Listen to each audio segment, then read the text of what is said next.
స్టాల్లో ఉండడం జరిగింది.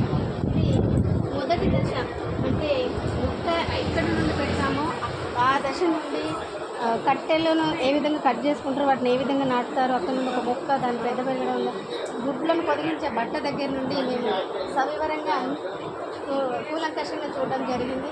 మరియు పట్టు పురుగులను కూడా మనం ఇక్కడ లైవ్లో చూడొచ్చు. ఏదో అక్కడిక్కడ వీడియోలో చూసిన రోజులు చాలా ఉంటాయి, కానీ ఇప్పుడు లైవ్లో చూడడం అనేది చాలా సంతోషకరంగా.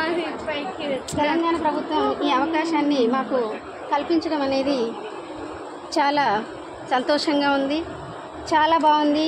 దీని యొక్క ప్రాసెసింగ్, అదేవిధంగా మళ్ళీ మల్బరీ స్పిన్నింగ్ పురుగులను కూడా మేము ఎప్పుడు చూడలేదు. ఇక్కడ లైవ్ చూడడం అనేది చాలా ఆనందంగా ఉంది.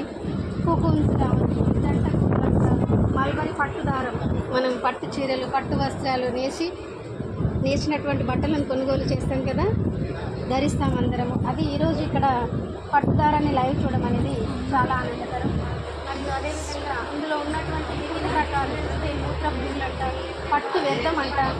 సో ఇదంతా ఇక్కడ దశల వారీగా చూడడం అనేది చాలా చాలా ఆనందంగా ఉంది.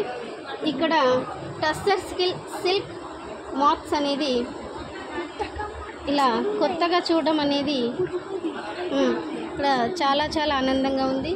సో ఈ అవకాశాన్ని కల్పించినటువంటి తెలంగాణ ప్రభుత్వానికి ధన్యవాదాలు తెలియజేస్తున్నాను.